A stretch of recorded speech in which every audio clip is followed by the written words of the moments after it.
사랑해 주님 감사합니다. 이 시간 주님 앞에 나 예배드립니다. 우리 예배를 받아주시고 우리 함께하여 주시옵소서.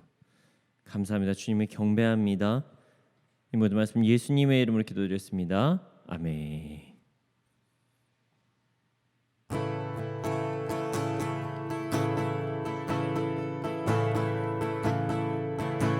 무화과 나뭇잎이 마르고 포도 열매가 없으며 감람나무 열매 그치고 논밭에 식물이 없어도 우리의 양떼가 없으며 외양간 송아지 없어도 난 여호와로 즐거워하리 난 여호와로 즐거워하리 나 구원의 하나님을 인해 기뻐하리라 무화과 나뭇잎이 마르고 포도 열매가 없으며 감람나무 열매 그치고 논밭에 식물이 없어도 우리의 양떼가 없으며 외양간 송아지 없어도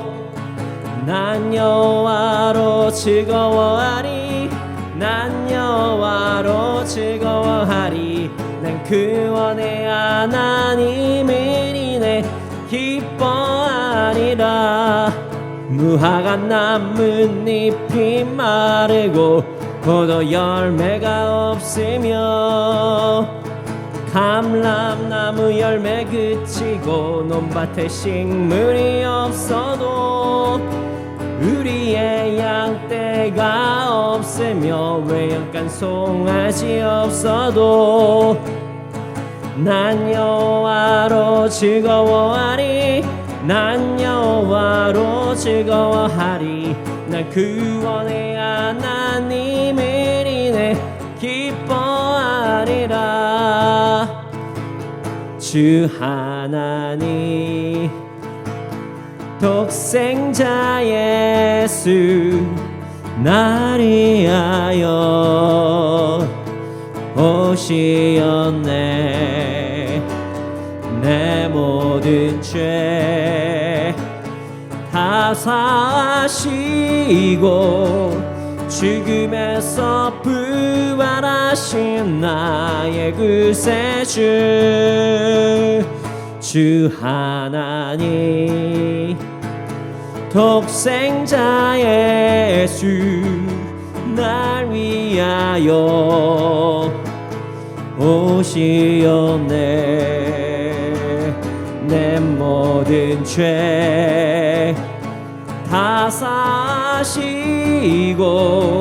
죽음에서 부활하신 나의 구세주 살아계신 주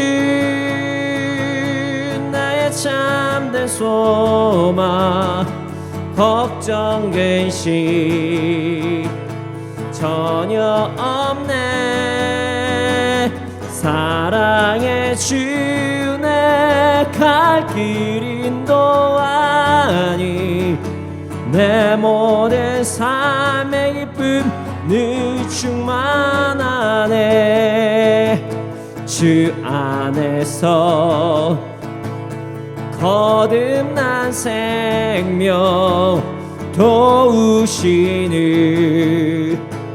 주의 사랑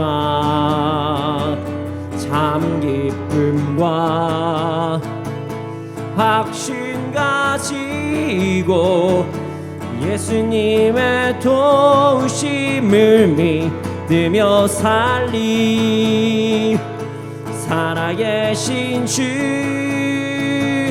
나의 참된 소망 걱정 근심 전혀 없네 사랑의 주내 갈 길 인도하니 내 모든 삶의 기쁨 늘 충만하네 그 언젠가 주 뵐 때까지 주를 위해 싸우리라.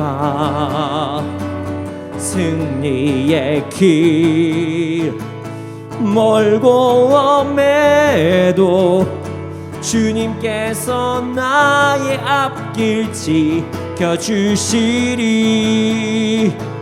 살아계신 주 나의 참된 소망 걱정 근심 전혀 없네. 사랑의 주 내 갈 길 인도하니 내 모든 삶의 기쁨 늘 충만하네. 주 하나님 주 하나님 독생자 예수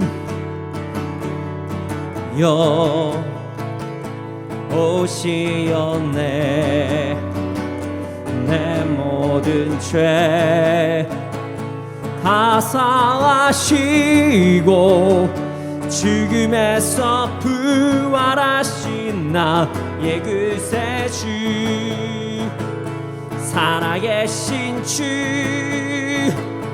나의 참된 소망 걱정 근심 전혀 없네.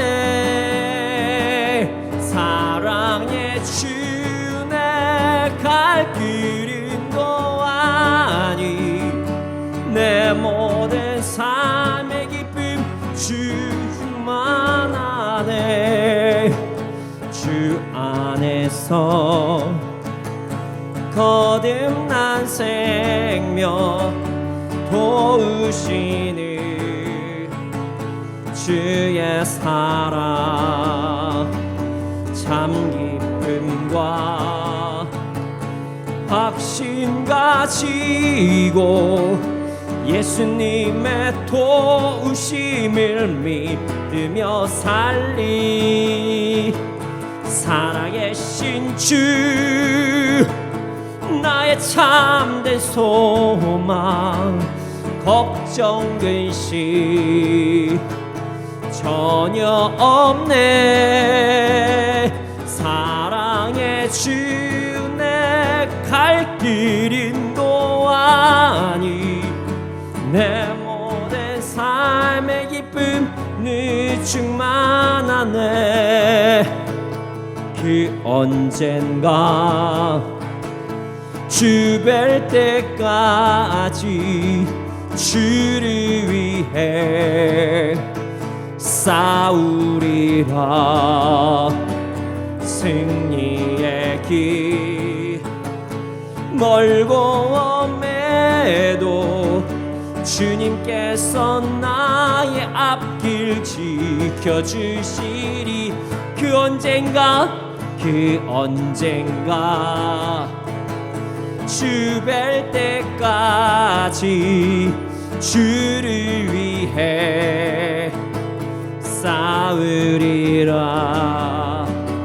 승리의 길 멀고 엄해도 주님께서 나의 앞길 지켜주시리. 살아계신 주 나의 참된 소망 걱정 근심 전혀 없네. 사랑의 주 내 갈 길 인도하니 내 모든 삶의 기쁨 늘 충만하네. 살아계신 주 아멘.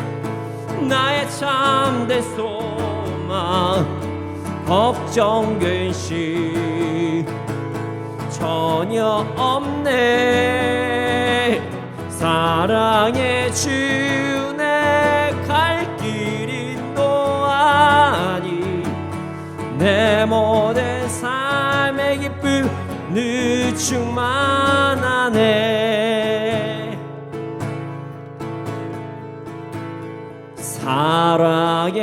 살아계신 주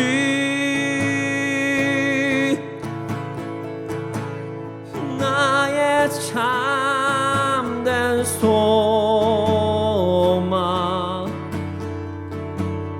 걱정 근심 전혀 없네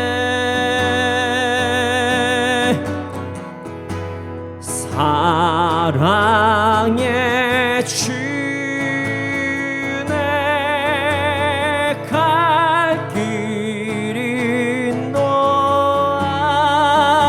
아니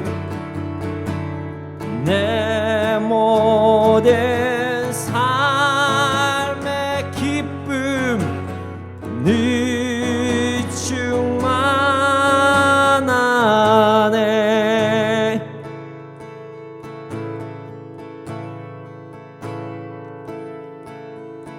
주께 가까이 날 이끄소서 간절히 주님만을 원합니다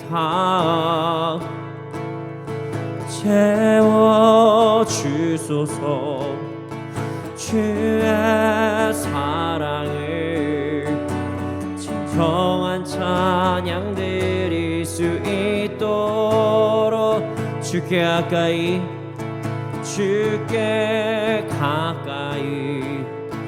날 이끄소서 간절히 주님만을 원합니다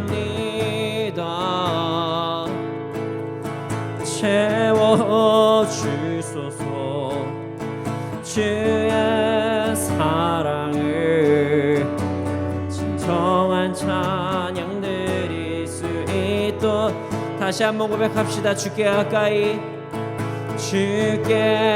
가까이 날 이끄소서 주님 저리 주님만을 원합니다 채워주소서 주의 사랑을 진정한 찬양 드릴 수 있도록 목마른 나의 영혼 주를 부르니 나의 맘만 주소서 주님만을 원합니다 더 원합니다 나의 맘만 주소 목마른 나의 영혼 목마른 나의 영혼 주를 부르니 나의 맘만 주소서 주님만을 원합니다 더 원합니다 나의 맘만 주소서 이 시간께 기도드리시겠습니다 주님께 예배드립니다 주님 간절히 주님만을 원합니다 이 시간 임재하여 주시고 우리 예배를 받아 주시옵소서 이 시간 예배를 통해서 정말 목마른 나의 영혼이 정말 체험을 받는 시간이 되게 하여 주시고 이 시간 예배를 통해서 온전히 내가 주님의 주권을 인정하고 하나님께 엎드려 예배하는 시간이 될 수 있도록 하여 주시옵소서 함께 예배를 위하여 기도드리시겠습니다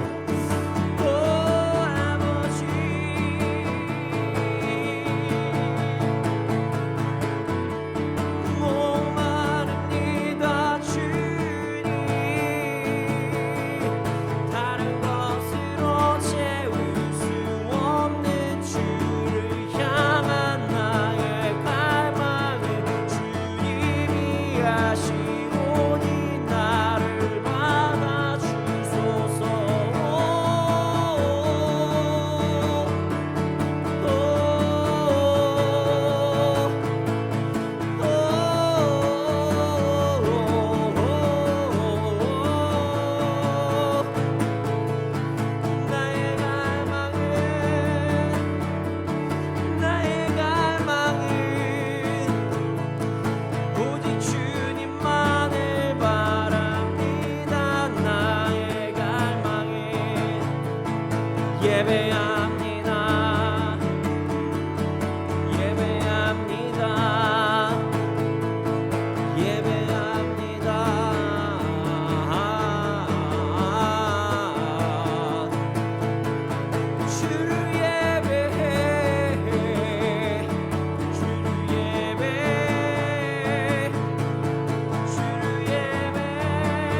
주를 예배합니다.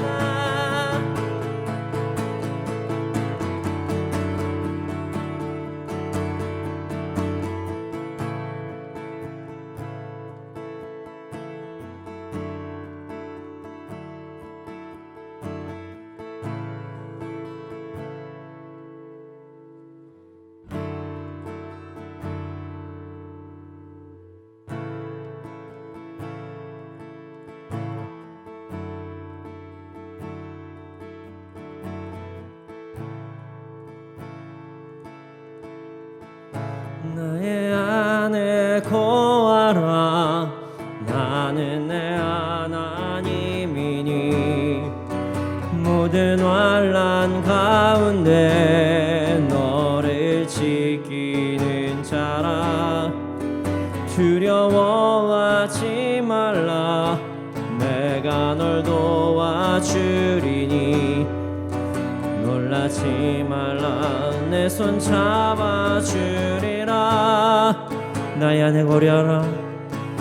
나의 안에 거하라. 나는 내 하나님이니 모든 환난 가운데 너를 지키는 자라. 두려워하지 말라. 내가 널 도와주리니 놀라지 말라.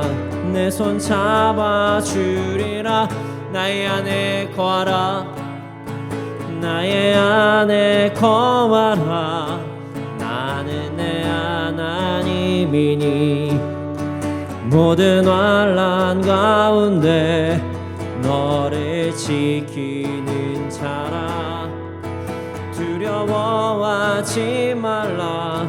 내가 널 도와주리니 놀라지 말라. 내 손 잡아주리라. 내가 너를 지명하여 불렀나니 너는 내 것이라. 내 것이라. 너의 하나님이라. 내가 너를 보배롭고 존귀하게 여기노라. 너를 사랑하는 내 여호와라. 나의 안에 거하라. 나의 안에 거하라. 나는 내 하나님이니 모든 환난 가운데 너를 지키는 자라. 두려워하지 말라. 내가 널 도와주리니 놀라지 말라.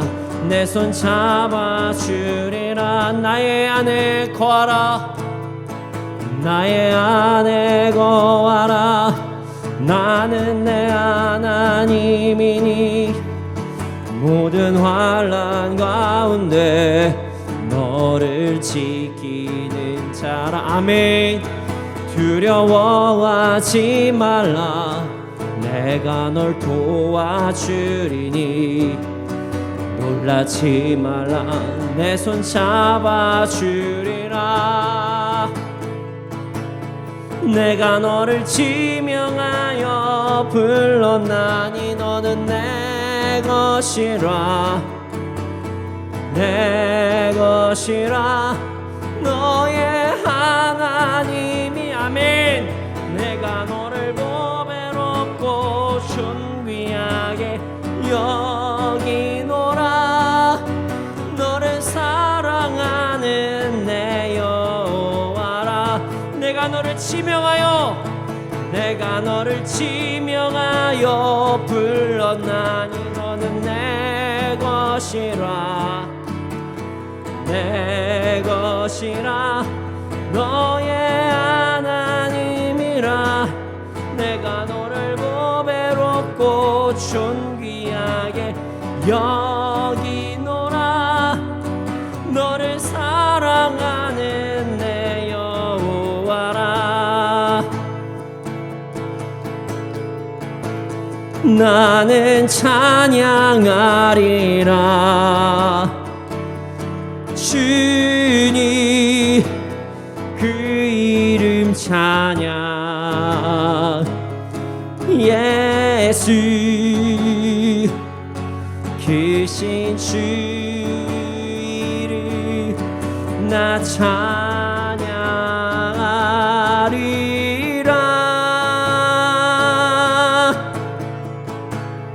나는 찬양하리라. 주님 그 이름 찬양. 예수 크신 주 이름 나 찬양하리라.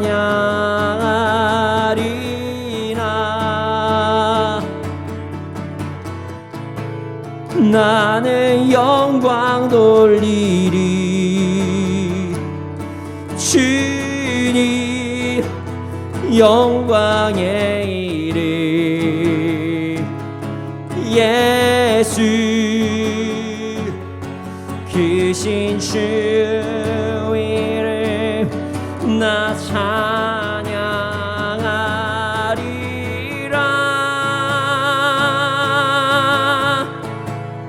나는 찬양하리라. 주님 그 이름 찬양. 예수 크신 주 이름 나 찬양하리라. 나는 찬양하리라. 나는 찬양하리라. 주님 그 이름 찬양. 예수 크신 주 이름 나 찬양하리라.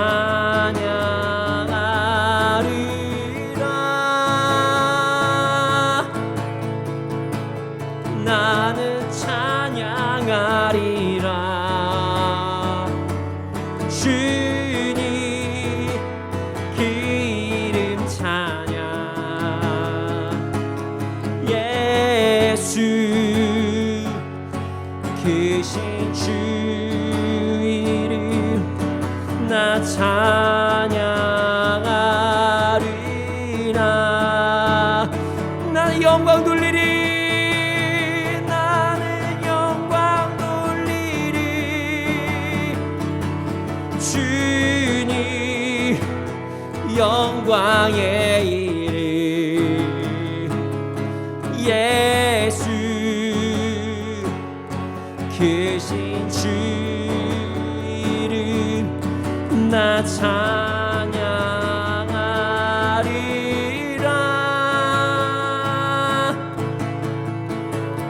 나는 영광 돌리리.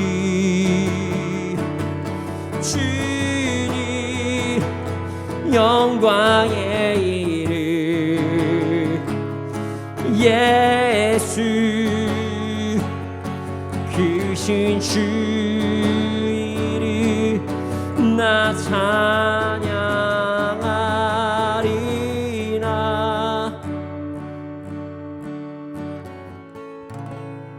나는 찬양하리라. 주님 그 이름 찬양. 예수 크신 주 이름 나 찬양하리라.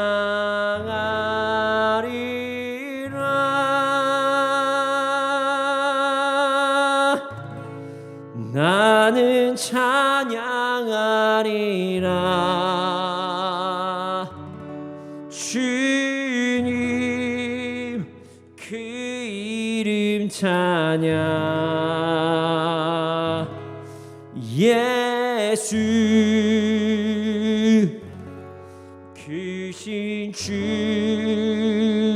이름 나 찬양하리라. 나는 영광 돌리리. 나는 영광 돌리리. 주님 영광의 이름 예수 크신 주 이름 나 찬양하리라.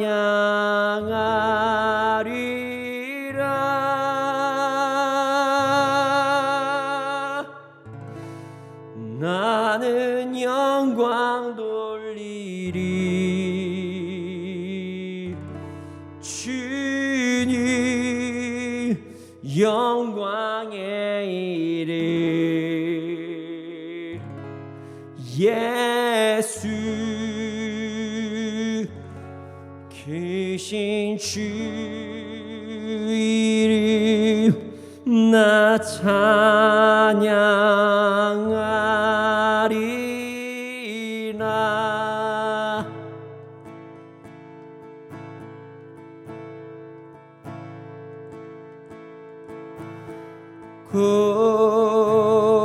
고개 들어 주를 맞이해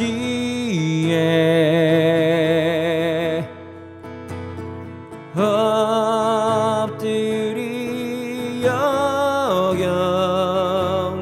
경배하며 찬양.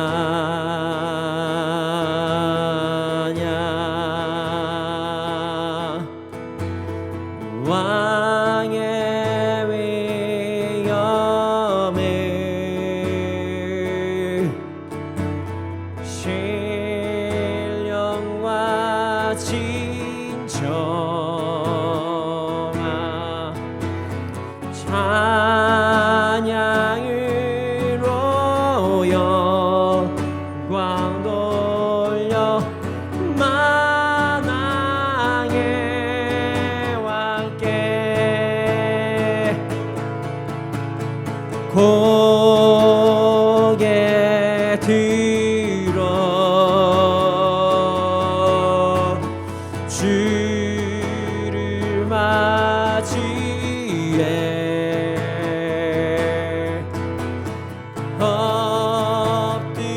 엎드려 경배하며 찬양.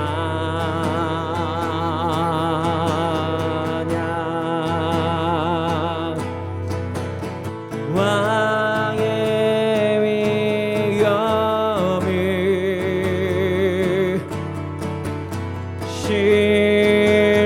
신령과 진정아 찬양으로 영광 돌려 만왕의 왕께 고개 들어 고개 들어 주를 맞이해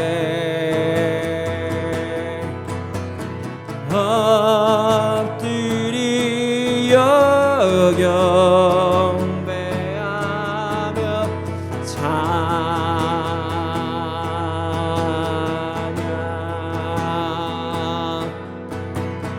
왕의 위엄을 신령과 진정아 찬양으로 영광 돌려 만왕의 왕께 나는 찬양하리라. 주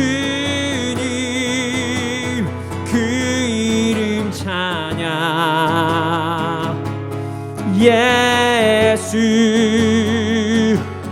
크신 주 이름 나 찬양하리라.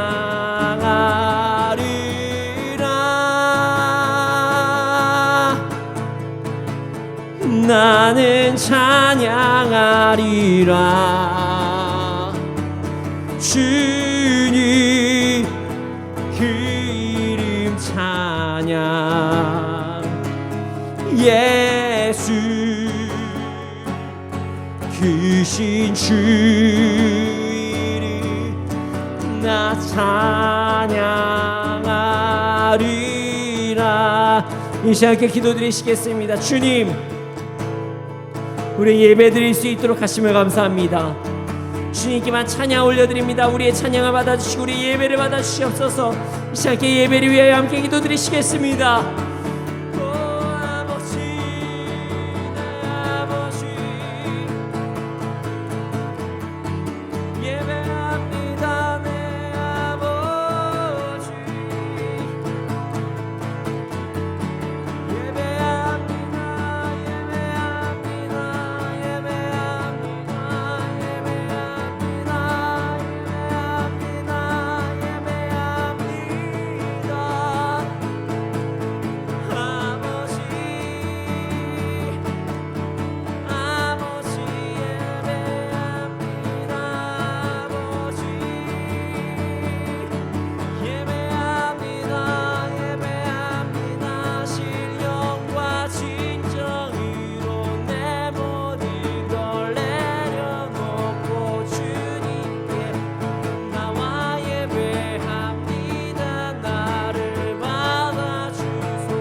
주님, 저희가 예배드릴 수 있도록 하심을 감사합니다.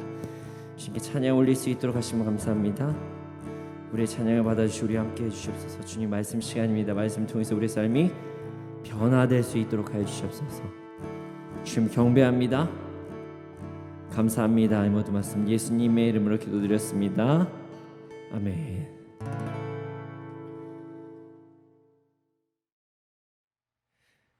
네, 오늘 우리에게 주신 말씀은 누가복음 6장 12절에서 16절 말씀입니다.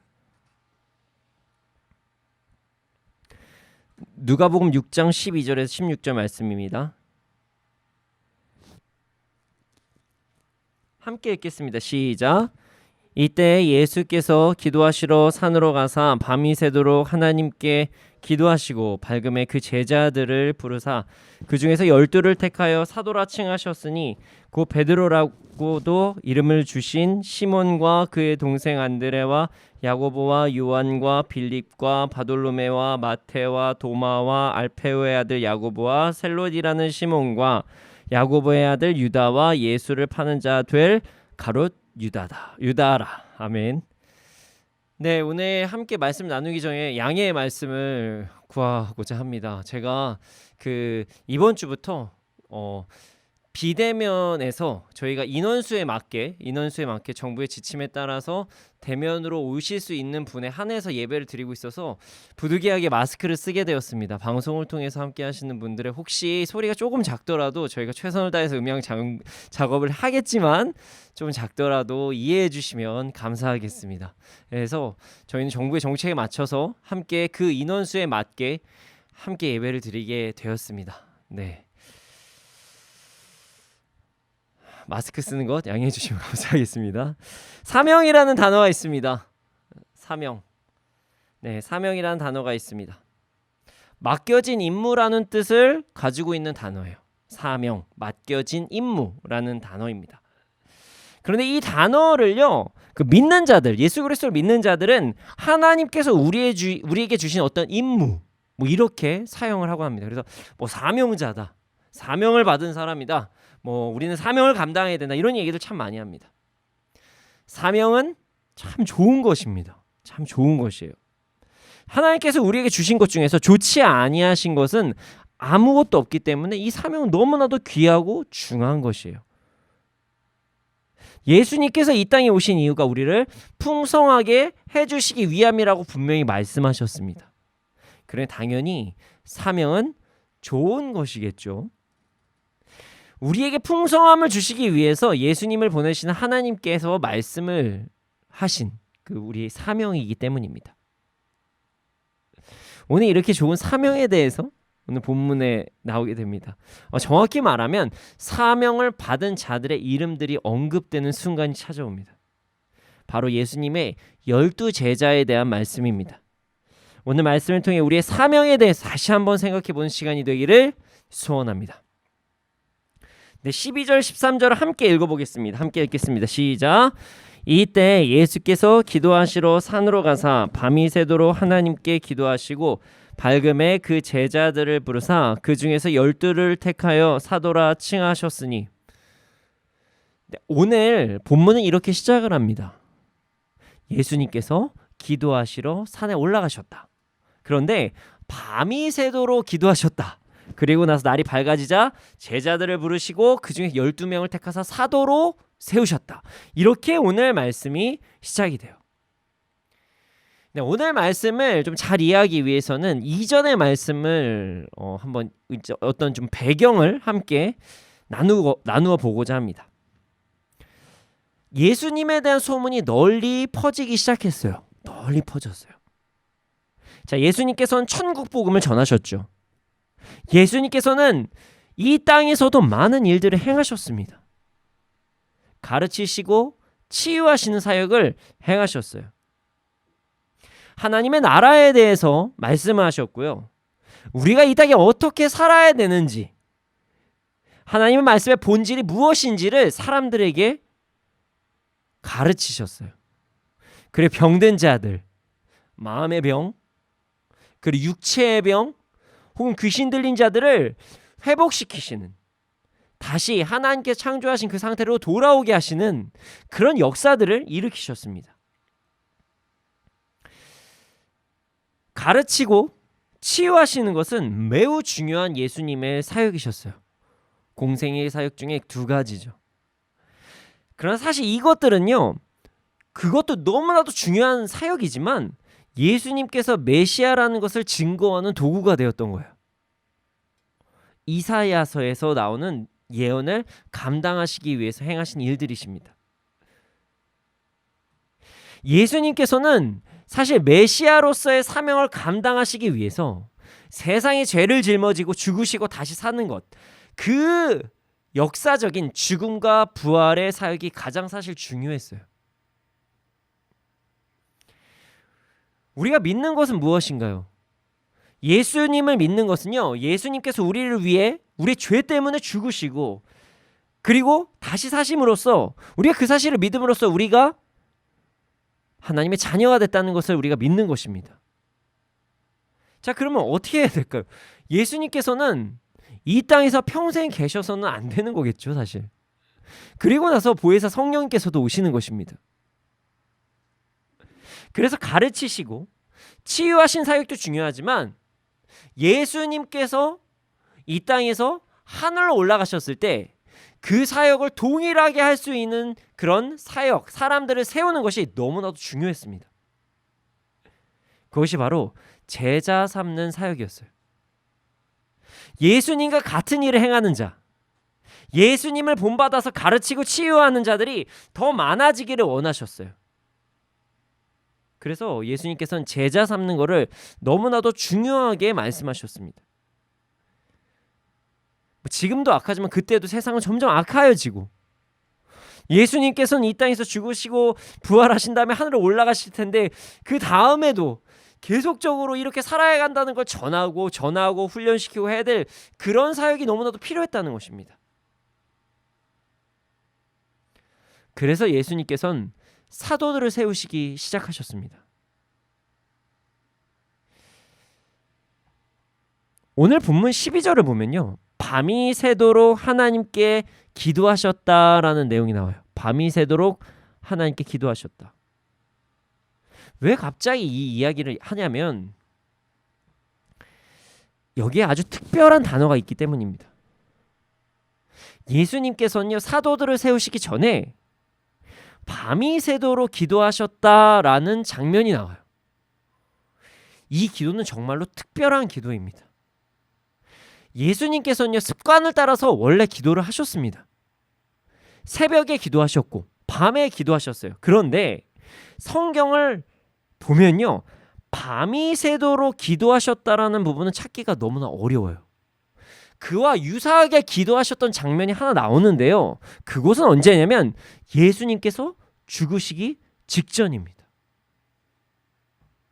그 이외에 밤이 새도록 날이 밝을 때까지 기도하시는 장면은 거의 나오지 않아요. 지금 예수님께서 기도하실 때 앞에 부분에 밤이 새도록 기도했다, 날이 밝을 때까지 기도했다, 이 기도는 예수님께서 매우 심도 있게 무언가를 하나님과 대화를 나누셨다, 정말 다른 때보다 좀 다르다, 이것을 말씀하신 거예요. 아주 중요한 결정을 하기 전의 기도다, 이렇게 우리가 보자는 것입니다. 마치 예수님께서 우리를 위해서 죽으시기 직전과 같은 상황이다. 그리고 그렇게까지 기도를 하신 이유가 오늘 본문 13절에 나와 있습니다.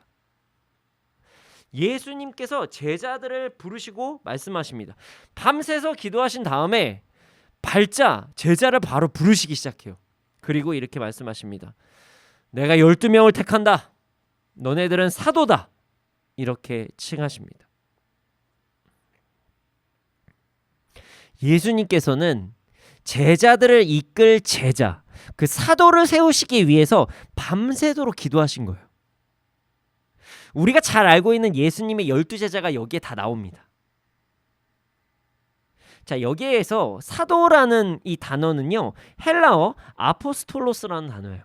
아포스톨로스라는 단어입니다. 이 사도는요, 사절단 아니면 위임 권리를 가지고 있는 자들이라고도 해석을 할 수가 있습니다. 예수님께서는 지금 예수님을 전하는 복음을 전하는 자 중에서도 예수님께 직접 권한을 받은 12명을 지금 세우신 거예요. 자, 당시 상황을 다시 한번 되돌아보죠. 예수님을요, 따르는 사람들은 너무나도 많았어요. 당시에 예수님을 따르는 사람들은 정말 많았다는 거예요. 예수님은 당시 완전 슈퍼스타였어요. 슈퍼스타. 예수님의 말씀은 정말 주옥 같았고, 예수님의 말씀을 들을 때마다 사람들이 우와, 저분 진짜 위대하시다 이렇게 이야기를 하고, 심지어 예수님은 말씀만 그렇게 하신 게 아니라 행하심도 그렇게 위대하게 행하셨습니다. 어디서도 듣지 못한 말씀을 예수님께서 전하셨고, 어디서도 보지 못한 어떤 병고침과 기사와 이적들이 예수님 앞에서 나타났어요. 예수님은 당시 그래서 완전히 슈퍼스타였습니다. 그래서 예수님을 따르는 사람들이 정말 많았어요. 당시에는 제자가 되겠다고 한다면 스승될 사람을 머리부터 발끝까지 닮아야 되기 때문에 쫓아다니면서 일거수일투족 같이 산 사람들이 제자라고 불리웠거든요. 근데 그런 제자들이 너무나도 많았다는 거예요. 그러니까 아침에 새벽에 밤 늦게까지 기도하시고 아침에 내려오자마자 사람들을 불렀는데도 우르르 모이죠. 얼마나 많은 사람들이 예수님을 쫓아다녔겠어요. 예수님께서는 수많은 사람 중에서 지금 12명을 택하셨습니다. 그런 상황이었기 때문에 예수님은 기도를 정말 많이 하셨겠죠. 근데 여기 중요한 것이 있습니다. 바로 12이라는 숫자예요. 12이라는 숫자. 성경에서는 숫자들이 의미하는 바들이 참 많습니다. 예수님께서는 왜 12제자를 세우셨을까요? 많은 경우에 많은 이론들이 있습니다. 12이 여러 가지 완전 숫자이기도 하고 어떤 숫자이기도 하고 그렇지만 저는 오늘 이런 이야기를 한번 해보고 싶어요. 예수님께서 12제자를 세우신 것은 이스라엘의 12지파와 연관이 있다라고 저는 이야기를 하고 싶습니다. 물론 이 이론 이외에도 여러 가지 이론들은 있습니다. 자, 하나님께서는 이스라엘을 12지파로 세우셨어요. 각 지파마다 맡아야 될 영토가 있었습니다. 땅이 있었어요. 해야 할 일들이 다 다르게 있었습니다. 그래서 가나안을 정복하는데 넓은 땅들을 각 지파들이 알아서 맡게 됐죠. 그리고 그 땅을 맡지 않는 자는 또 예배를 하면서 섬겼죠. 열심히 그 12지파들, 여러 지파들이 함께 각자의 몫을 해놨다는 것입니다. 자, 이스라엘 백성 자체가 제사장의 나라로 부르셨거든요. 그 사명을 감당하기 위해서 12지파가 최선을 다해서 하나님을 찬양하고 예배하고 주어진 사명을 잘 감당했던 것입니다. 아니, 감당해야만 했었습니다. 예수님께서는 이번에도 12명의 사도를 통해서 하나님의 새 일을 행하시려고 하신 것이다, 이렇게 보여주신 거죠. 이전에 지파들이 문제가 있었지만 이제 새롭게 다시 12명의 사도들을 세움으로써 각자에 맞게 이 땅에서 하나님의 나라를 전하는 그런 제사장과 같은 역할, 하나님의 백성과 같은 역할을 하라고 12명을 세우신 거예요. 참 의미가 있는 숫자죠. 이스라엘의 12지파를 넘어서 12사도가 이스라엘과 유다와 사마리아 땅끝까지 이르러 이제는 사명을 감당해라, 이렇게 예수님께서 말씀하신 것입니다. 자, 그리고 이제 12명의 이름이 거론이 됩니다. 우리 간단하게 그 12명에 대해서 잠깐 말씀을 드리고자 합니다. 14절에서 16절을 함께 읽어보겠습니다. 함께 읽겠습니다. 시작. 곧 베드로라고도 이름을 주신 시몬과 그의 동생 안드레와 야고보와 요한과 빌립과 바돌로메와 마테와 도마와 알페오의 아들 야고보와 셀롯이라는 시몬과 야고보의 아들 유다와 예수를 파는 자 될 가룟 유다라. 12명의 사도들에 대해서 잠깐 말씀드리겠습니다. 자, 베드로는 다들 아실 거예요. 베드로는 워낙 유명하죠. 게바라고도 합니다.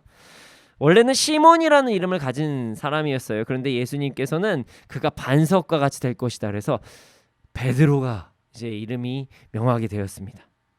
자, 베드로는요, 예수님과 함께 무리를 걷는 경험을 해보기도 했고요, 예수님께 주는 그리스도시요 살아계신 하나님의 아들이십니다 라고 고백을 하기도 했습니다. 근데 그렇게 열정적으로 주님을 따르고 내가 주를 위해 죽겠습니다 라고 했던 자가 예수님을 3번이나 부인하는 그런 안타까운 일이 발생하기도 합니다.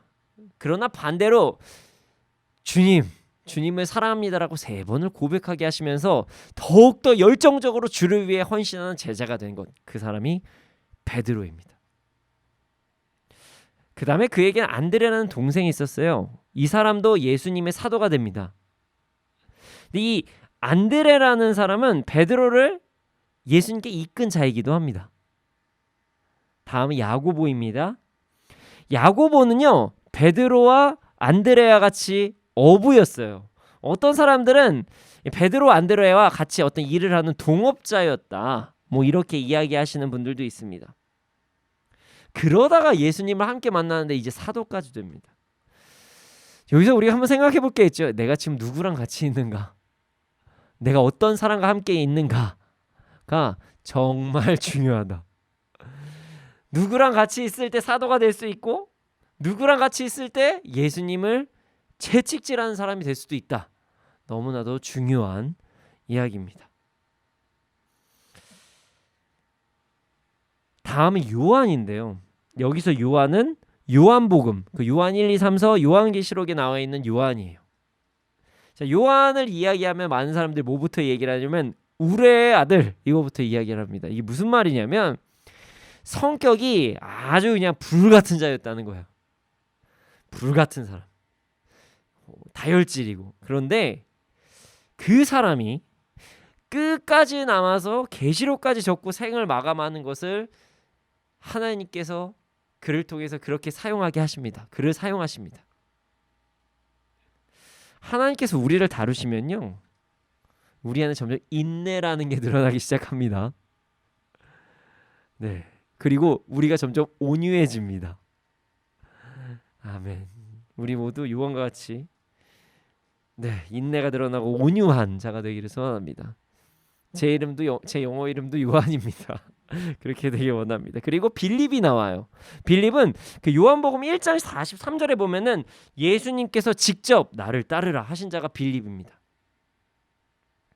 그 다음에 바돌로메라는 사람이 나옵니다. 이 사람 참 재미난 일화로 유명합니다. 바돌로메. 다른 곳에서는 뭐 나다니엘이라는 이름을 사용하기도 합니다. 이 바돌로메는요, 처음부터 예수님을 인정하지는 않았어요. 안 인정했습니다. 그리고 이렇게 얘기하죠.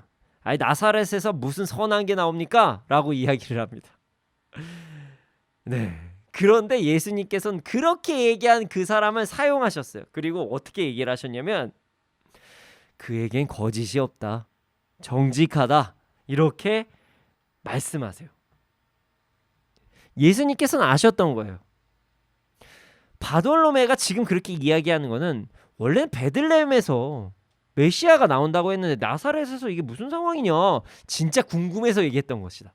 그리고 이 사람은 정말 진리를 이야기하면 믿을 아주 정직한 사람이다. 이렇게 예수님께서 말씀하신 거죠. 바돌로메는 되게 당황해합니다.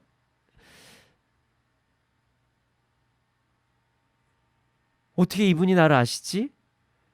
그때 예수님께서 이렇게 말씀하시죠. 무화과 나무 아래에 있는 것을 내가 보았다. 그리고 나서 따르기 시작합니다. 그 다음에 마태죠. 마태복음 그 마태 레위이자 세리였습니다. 참 아이러니한.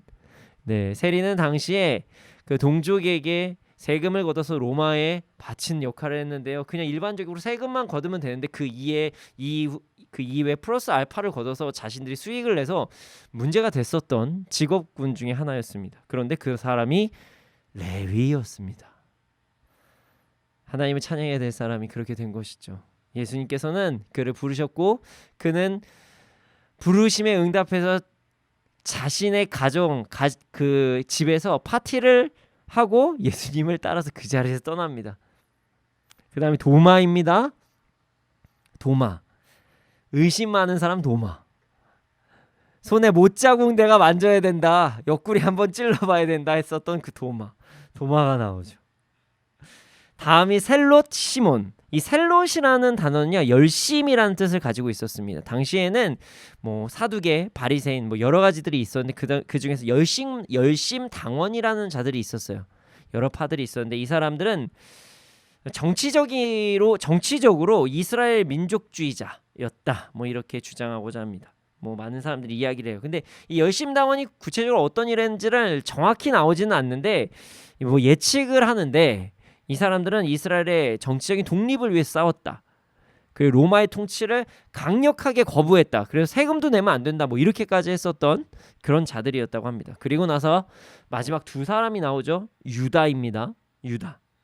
자, 다데오라고 불리우는 야고보의 아들 유다와 가룟 유다입니다.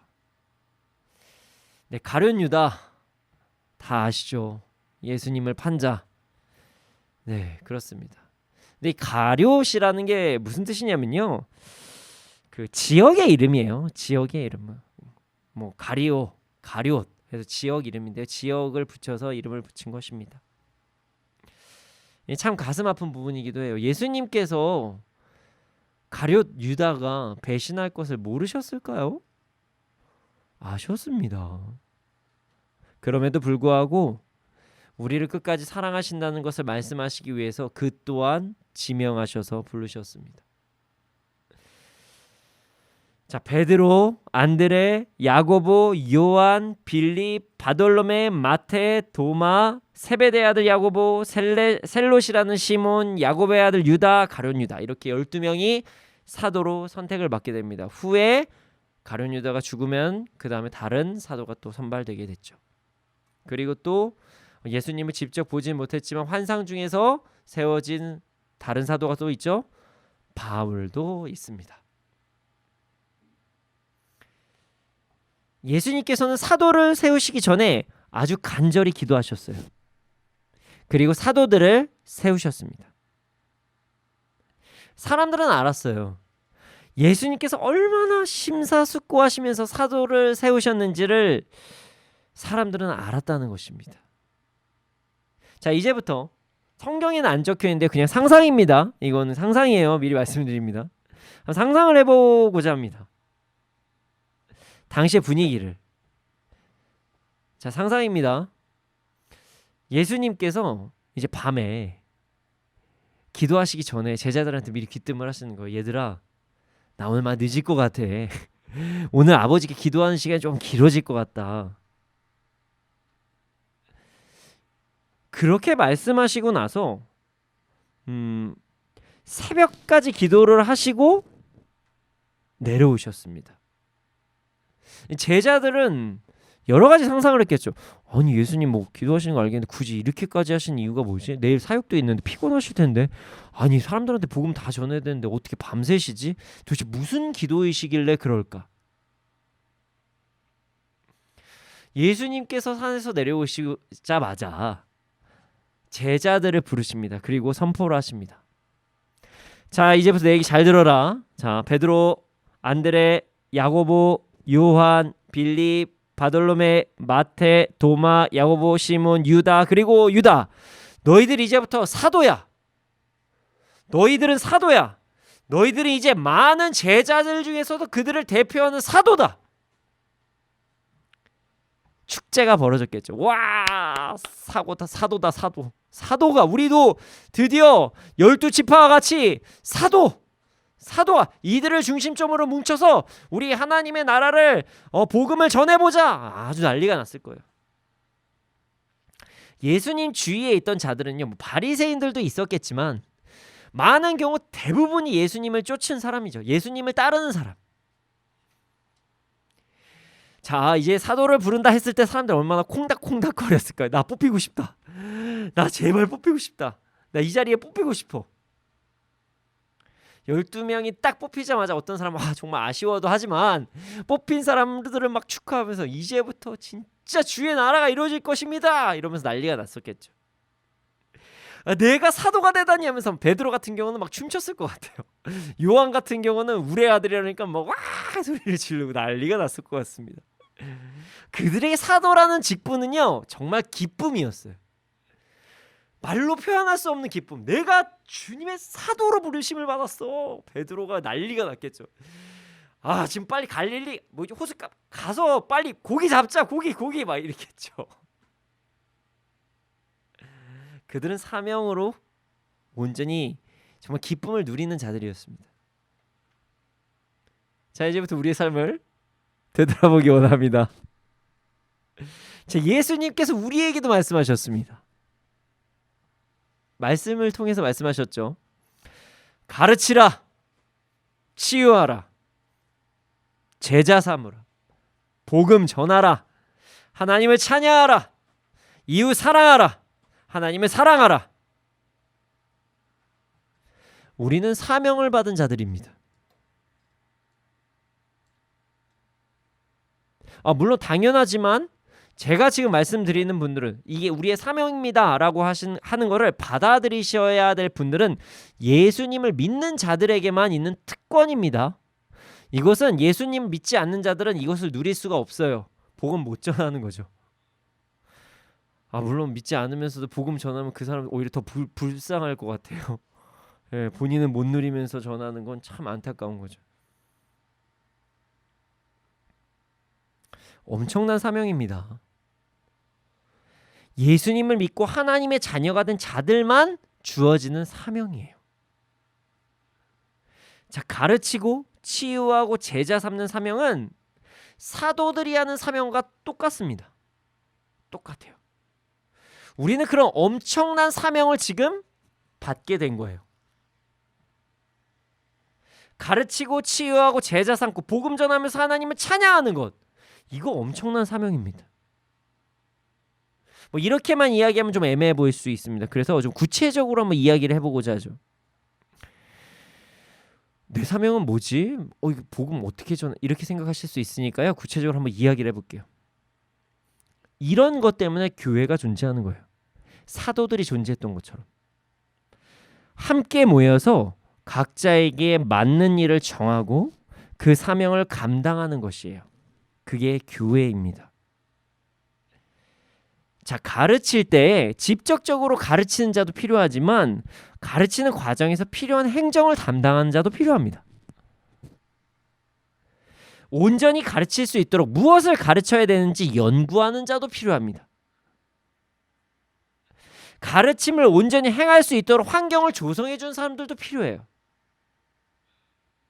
자, 치유에도 종류가 있습니다. 손을 얹고 기도함으로써 나음을 받는 초자연적인 사역 가능합니다. 할 수 있어요. 근데 이게 전부는 또 아닙니다. 자, 이런 기도 사역을 할 수 있도록 기도로 사역을 돕고 사역자가 온전히 사역에 집중할 수 있도록 하는 것도 필요합니다. 그래서 저희도 스태프들이 열심히 일을 하고 있습니다. 자, 초자연적인 것만 어떤 치유인가요? 아닙니다. 자, 의료 선교 있습니다. 자, 몸과 마음의 연약한 자들의 어떤 의학 기술로 돕는 것 매우 중요합니다.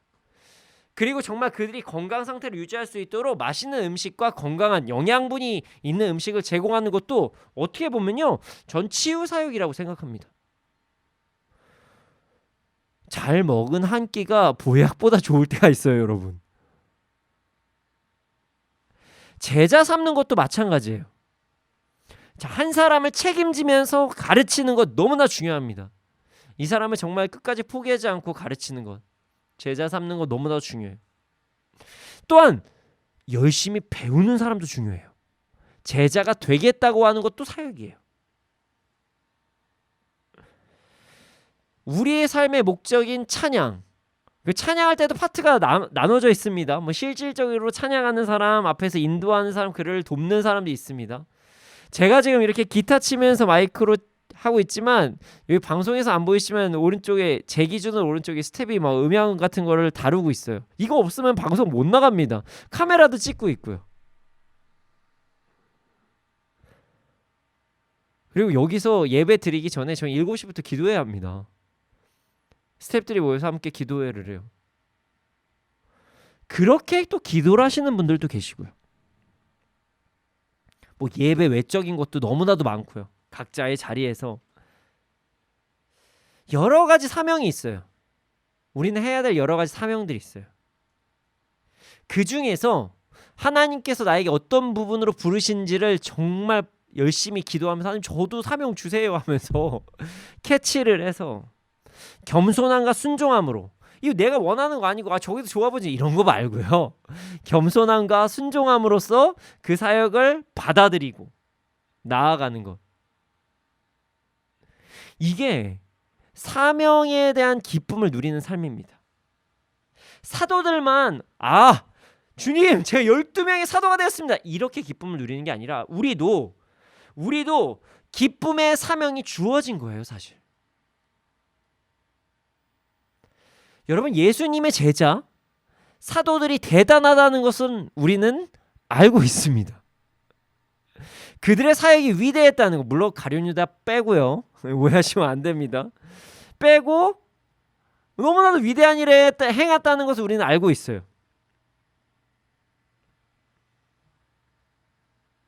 주의 길을 가고 주와 함께 동행하는 것이 참된 길인 것도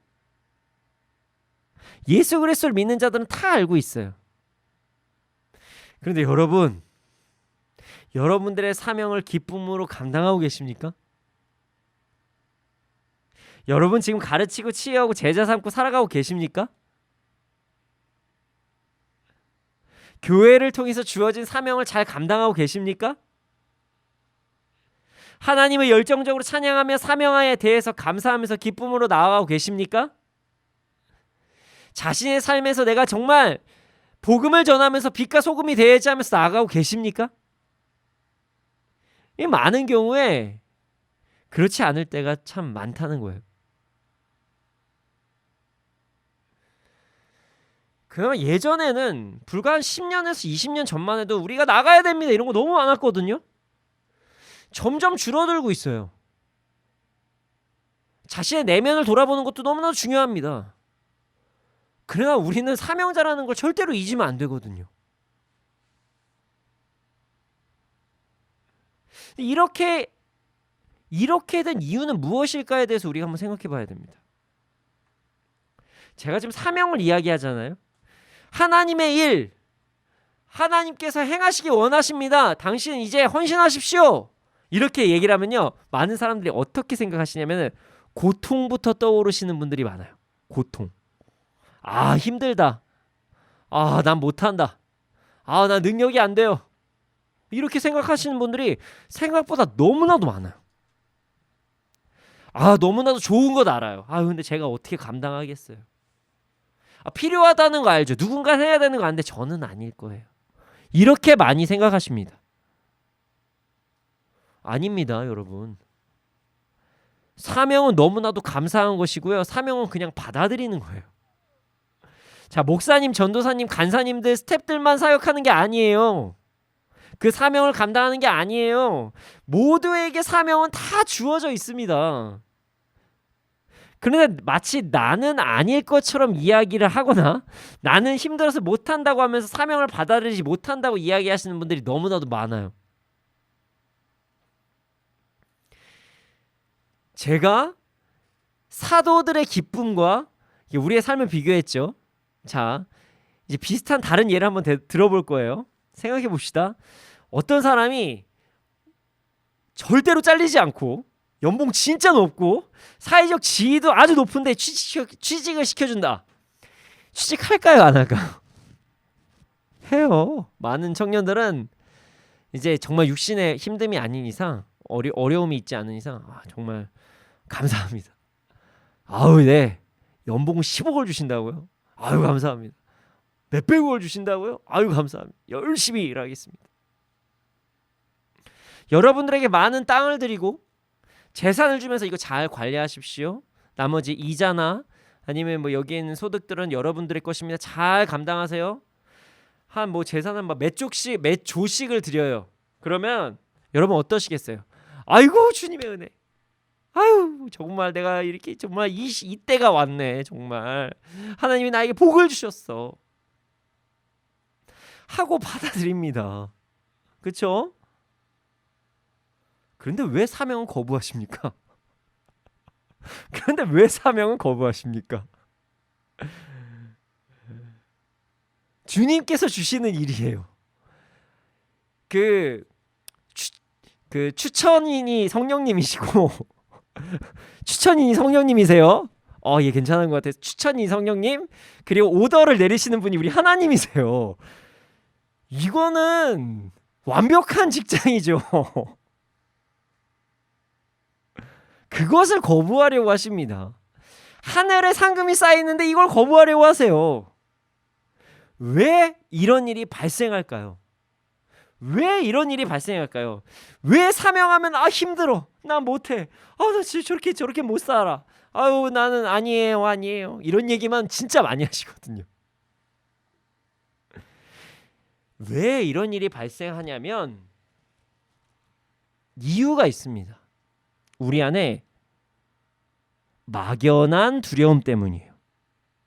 우리 안에 막연한 두려움 때문에 우리가 이렇게 살아가는 것입니다. 중요합니다. 막연한 두려움이에요. 허상의 두려움입니다. 자, 우리에게는 여러 가지 두려움들이 있습니다. 자, 두려움을 사람들이 뭐라고 정의하냐면요, 안정된 상황에서, 내가 원하는 상황에서 벗어날 것 같은 마음, 그래서 내가 뭔가를 평안을 빼앗길 것 같은 그런 상황, 이것을 두려움이라고 이야기를 합니다. 내가 정말 만족해하고 있는데 그 상황이 불안해지는 상황, 균열이 깨어지는 상황, 이것을 이렇게 될 것 같은 마음이 두려움이라고 해요. 물론 경외는 다른 차원입니다. 너무 하나님을 경외하는 마음이니까요.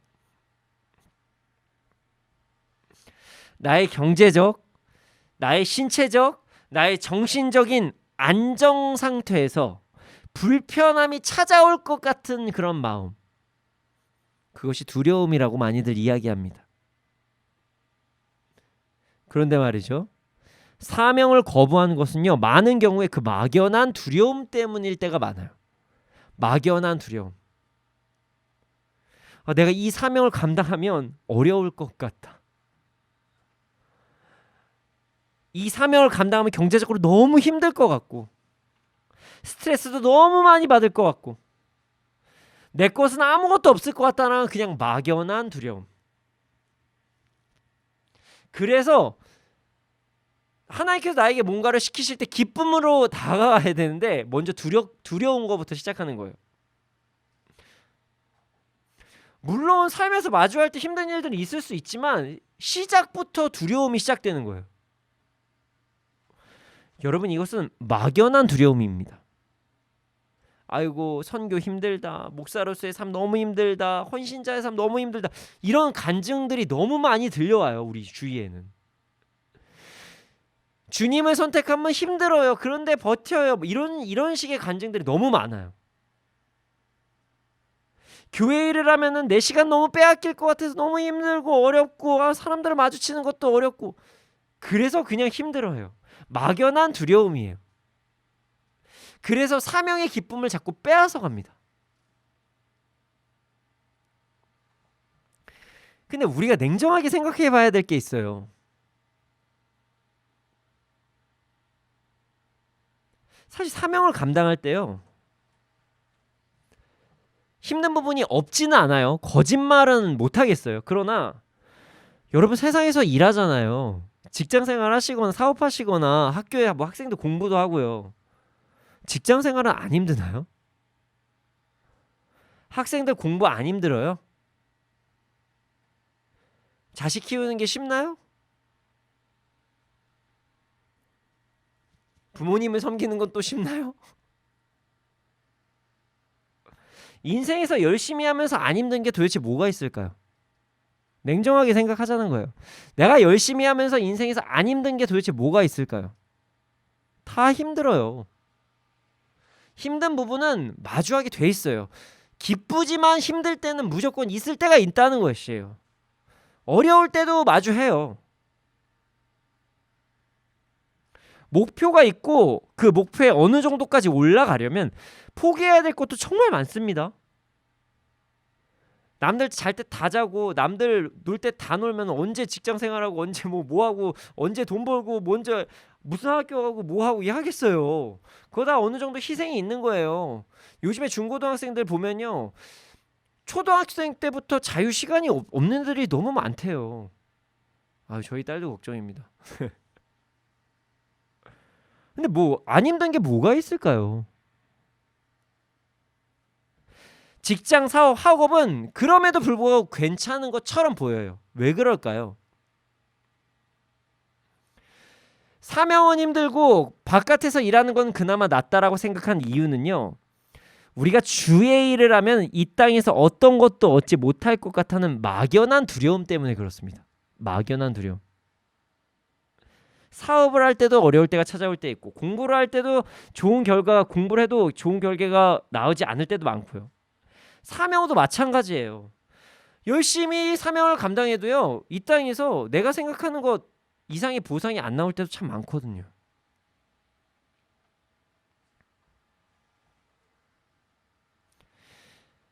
그런데 우리의 어떤 주위에서 너무나도 어려운 삶에 대한 간증들이 많고, 사명을 감당할 때 고통스럽다는 것에 막 집중을 하니까 이 사명을 감당하는 것이 힘들고 두렵다, 이렇게 받아들여지는 거예요. 그리고 나서 만약에 사명을 감당할 때 조금만 어렵잖아요. 그럼 내 이럴 줄 알았어, 나 안 해, 이렇게 돼버리는 거예요. 여러분, 직장생활도 쉽지 않잖아요. 여러분, 사명은 기쁜 것입니다. 사명은 기쁜 것이에요. 우리는 사명이 기쁜 것이라는 것을 절대로 잊지 말아야 됩니다. 사도가 된 그 기쁨을 사도들이 누렸던 것처럼 우리도 사명을 기쁨으로 감당해야 됩니다. 우리 안에 어떤 막연한 사명에 대한 두려움을 내려놓고 이제 주어진 사명을 기쁨으로 감당해야 된다는 사실을 절대로 잊지 말아야 돼요. 우리 모두 이제 사명에 대한 막연한 두려움을 이제 좀 내려놓읍시다. 그리고 이제 하나님께 집중하기를 소원합니다. 우리가 자꾸 세상의 것에 집중을 하니까 막연한 두려움이 또 찾아오는 것이에요. 내가 내야 될 공과금과 카드값들을 생각하니 두려움에 떠는 거죠. 내가 지금 당장 감당해야 될 이런 것들에 집중하다 보니까 이제 우리 모두 하나님께서 주신 사명에 대한 그 기쁨에 집중하고, 구할 건 또 구하면 되잖아요. 우리의 엄청난 신분, 우리가 하나님의 백성 자녀라는 사실을 집중하면서 사명을 이제부터 누리기를 소원합니다. 사명을 감당하기를 소원합니다. 그러할 때 주님께서 우리에게 풍성함을 주신다는 것도 잊지 말아야 돼요. 하나님께서 시간이 좀 다를 땐 있지만 채워주신다는 것을 잊지 말아야 돼요. 우리 안에 막연한 사명에 대한 두려움을 내려놓고 이제 사명을 기쁨으로 받아들이는 우리가 되기를 소원합니다. 빌립보서 4장 13절을 보면요, 내게 능력 주시는 자 안에서 내가 모든 것을 할 수 있다, 이렇게 나와 있어요. 여러분, 능력까지 주신대요. 우리의 마음과 생각까지 지키신다고 하셨어요. 기도할 때 우리 모두 우리의 사명을 모두 다 잘 감당합시다. 혹시 사명이 무엇인지 아직 깨닫지 못하신 분들이 계신다면 하나님을 찬양하고 이웃에게 복음을 전하는 것부터 시작하시면 됩니다. 그리고 각자 교회에서 내가 무엇으로 섬겨야 될지를 한번 바라보고 생각해보는 시간을 가지기를 소원합니다. 또한 자신에게 주어진 어떤 일에 최선을 다함으로 하나님을 높이기를 소원합니다. 우리 모두 복음을 전하고 교회를 섬기고 자신에게 주어진 일을 잘 감당함으로써 사명의 기쁨을 누리는 자가 되기를 소원합니다. 자, 마지막으로 중요한 얘기 하나만 더 하겠습니다. 이웃과 교회, 자신에게 주어진 사명 모두 중요합니다. 나의 어떤 개인의 것만 중요하다 생각하시면 안 되고요. 나의 가정의 것만 중요하시면 또 안 되고요. 또 교회의 것만 중요시해도 안 됩니다. 모든 것을 다 중요하게 사명을 받아들여야 됩니다. 이것이 온전히 사명을 감당하는 것입니다. 이 시간 함께 찬양하기를 소원합니다. 주어진 사명을 기쁨으로 감당합시다. 기쁨으로 감당합시다. 우리가 어떤 분께 사명을 받았는지를 묵상해야 돼요. 우리에게 사명 주신 분이 하나님이세요.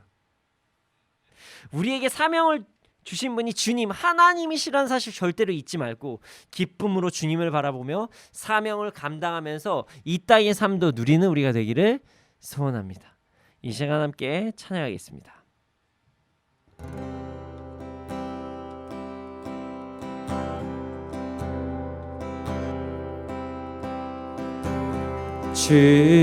주님 다시 오실 때까지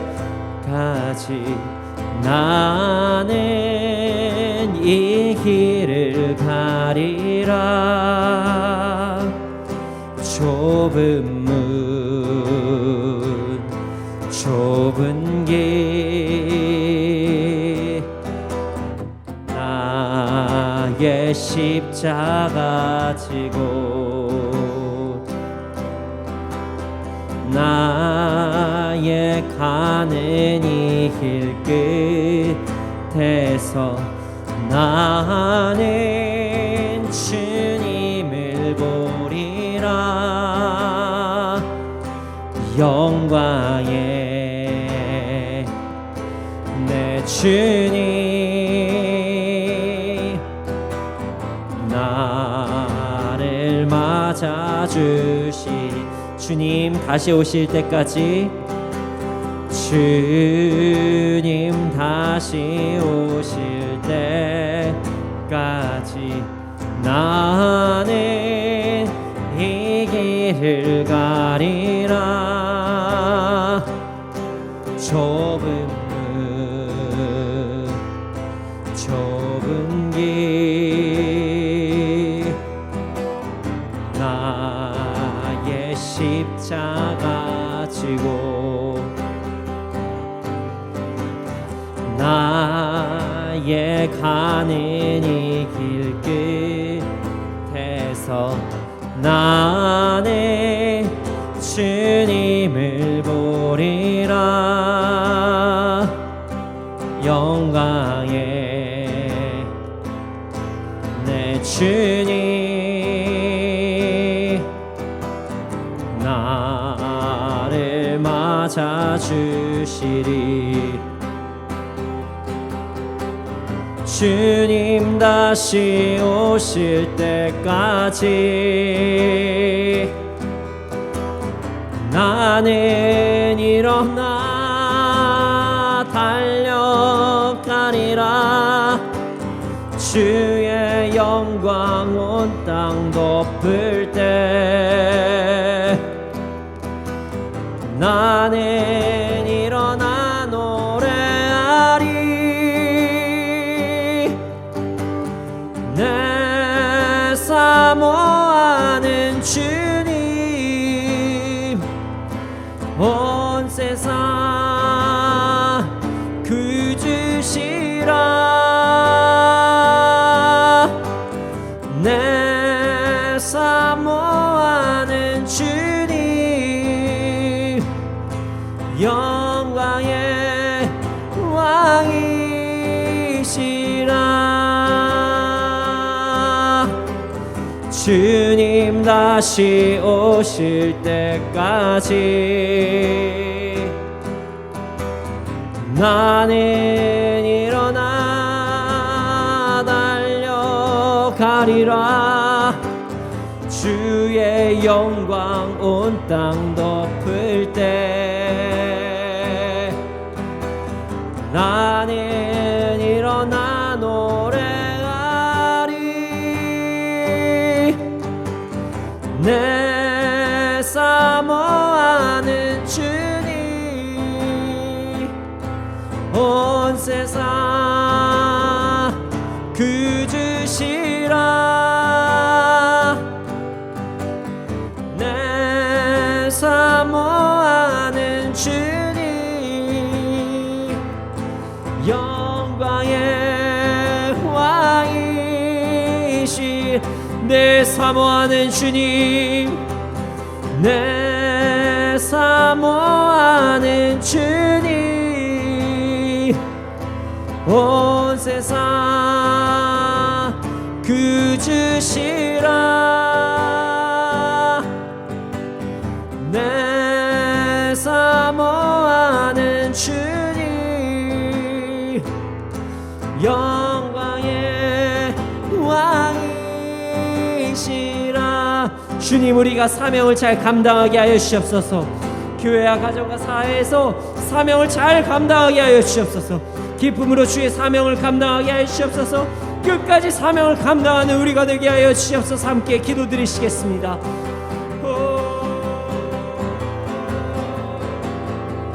주의 사명을 감당하게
주님, 감사합니다. 우리에게 사명을 주시고 나아갈 수 있도록 하심을 감사합니다. 우리가 예수님의 12 제자 사도들이 사명을 감당할 때 기뻐했던 그런 것처럼 우리도 우리의 사명을 기쁨으로 감당하게 하여 주시옵소서. 기뻐 뛰며 주님의 일을 행하며 나아가게 하여 주시옵소서. 가르치고 치유하고 복음 전하며 제자 삼으며 하나님을 찬양하는 삶을 살아갈 수 있도록 하여 주시옵소서. 가정과 사회와 교회 안에서 정말로 우리의 사명을 잘 감당할 수 있도록 하여 주시옵소서. 감사합니다. 그렇게 될 줄로 믿습니다. 이 모든 말씀 예수님의 이름으로 기도드렸습니다. 아멘. 지금 드려진 예물이 있습니다. 이 예물이 쓰여진 곳곳마다 30배, 60배, 100배 열매가 일어날 수 있도록 하여 주시옵소서. 지금은 우리 구주 예수 그리스도의 은혜와 하나님의 크신 사랑과 성령님의 감화감동하신 그 역사하심이 언제나 어느 때나 막연한 두려움이 아닌 사명의 기쁨을 쫓아 나아가는 사명을 감당하는 자들의 머리 위에, 그리고 이 나라 이 민족 가운데 지금으로부터 영원토록 함께 있을 지어다. 아멘.